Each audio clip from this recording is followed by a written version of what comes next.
Hello my YouTube family, welcome back to my channel. तो आज के वीडियो में जो आरआरबी के कुछ इंपॉर्टेंट क्वेश्चन ग्रुप डी में पूछे गए हैं वो पढ़ेंगे। चलिए फर्स्ट क्वेश्चन शुरू करते हैं। बार ग्राफ मई, जून, जुलाई और अगस्त में खरीदी गई पॉलिसियों की संख्या दर्शा रहा है।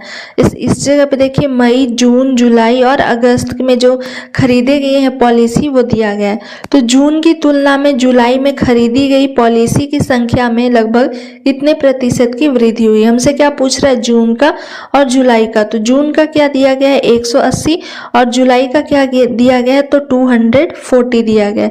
तो दोनों में प्रतिशत वृद्धि पूछ रहा है। तो प्रतिशत वृद्धि निकालने के लिए क्या करेंगे कि पहले हम माइनस करेंगे। 240 में से 80 को माइनस करेंगे तो क्या बचेगा, 60 बचेगा। ठीक है, बाई क्या लिख देंगे, जिससे तुलना की जाती है उसे हम लोग नीचे लिखते हैं।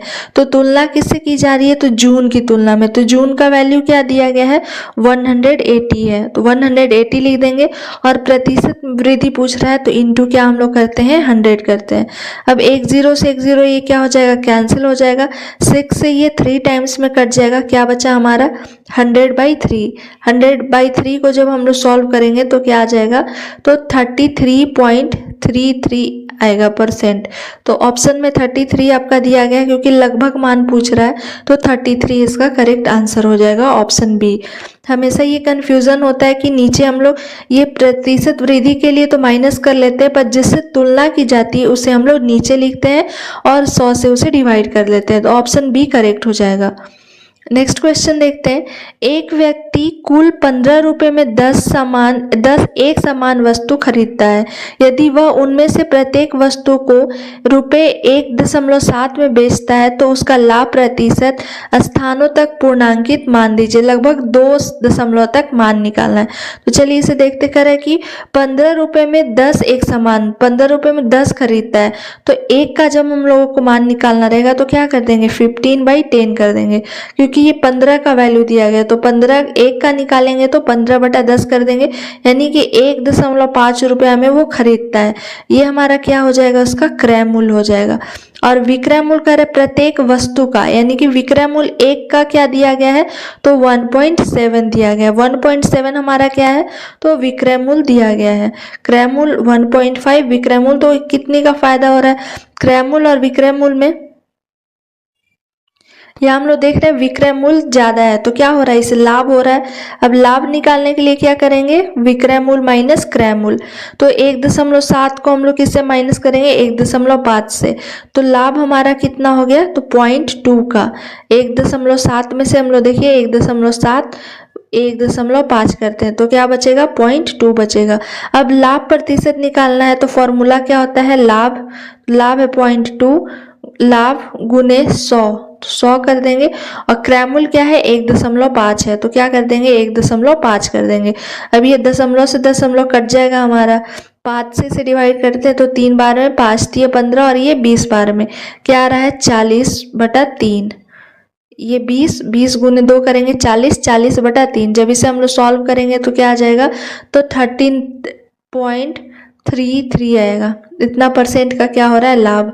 ऑप्शन डी में जो दिया गया है तो इसका करेक्ट आंसर क्या हो जाएगा, ऑप्शन डी हो जाएगा। फॉर्मूला आप लोग याद रखिएगा, लाभ गुने 100 क्रय मूल्य। और क्वेश्चन में बाकी तो आपका सारा डिटेल दिया ही गया। ये 2021 में पूछे गए क्वेश्चन है। इस वीडियो में आपके जितने भी क्वेश्चन दिए गए हैं वो काफ़ी इंपॉर्टेंट है, तो प्लीज़ वीडियो को कंटिन्यू देखें। और अगर मेरा वीडियो पसंद आता है तो लाइक करें, शेयर करें एंड सब्सक्राइब करें।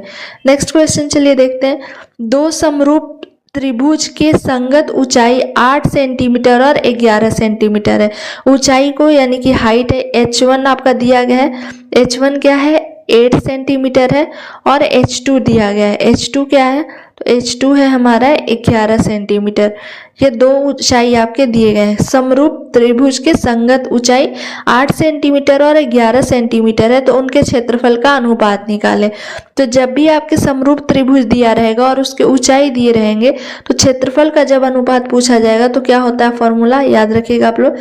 ऊंचाई दिया रहेगा और क्षेत्रफल पूछेगा, इसे हम लोग मान लेते हैं 1 और 2। तो ये हमेशा किसका स्क्वायर होता है तो ऊंचाई का स्क्वायर होता है।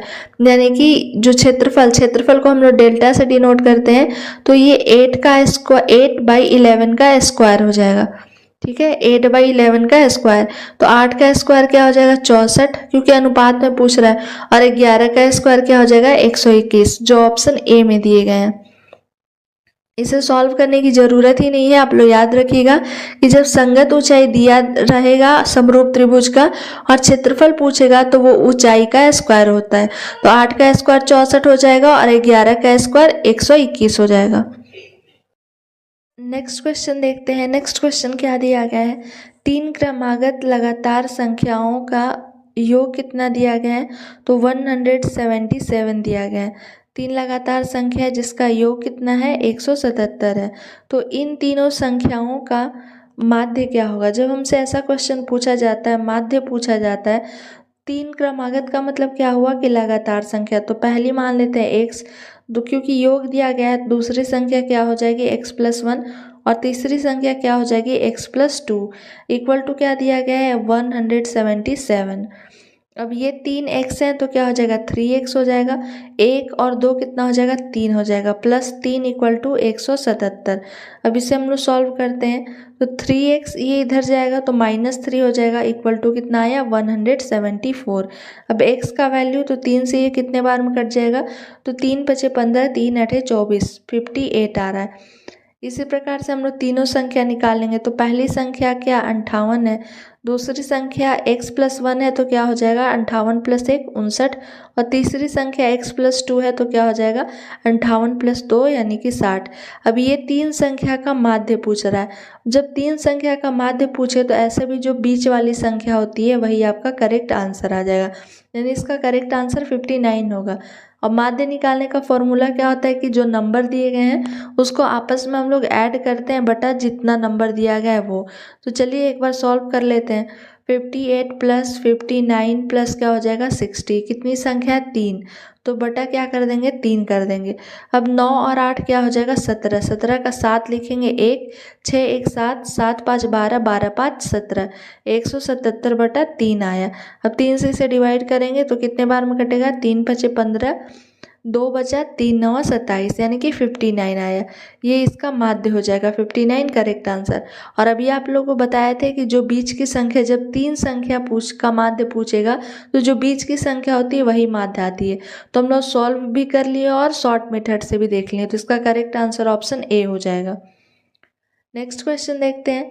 नीचे दिए गए आंकड़े एक गेंदबाज द्वारा 10 अलग अलग मैचों के लिए विकेट की संख्या को दर्शाते हैं। तो आंकड़ों का बहुलक, बहुलक में जो सबसे ज़्यादा संख्या पूछा जाता है तो 3 है, 3 2 बार पूछा गया नहीं होगा, ऑप्शन से ही हम लोग चलेंगे। 6 जो है 1 बार दिया गया है तो आगे चेक कर लेते हैं। 4 जो है वो 1 और 2 बार है। 3 जो है वो आपका 1 2 3 बार है, तो इसका करेक्ट आंसर क्या हो जाएगा 3 हो जाएगा, ऑप्शन सी करेक्ट हो जाएगा। नेक्स्ट क्वेश्चन देखते हैं। यदि किसी बहुभुज के आंतरिक कोणों की मापों का योग 900 डिग्री हो तो इसमें कितनी भुजाएं हैं। जब ऐसा क्वेश्चन दिया रहता है तो बहुभुज के आंतरिक कोण का माप दिया गया तो फॉर्मूला क्या होता है n-2 × 180। आपसे जब भुजाएं पूछी जाएगी और आंतरिक कोणों के माप का योग दिया रहेगा, यानी कि n-2 × 180 इक्वल टू क्या है 90।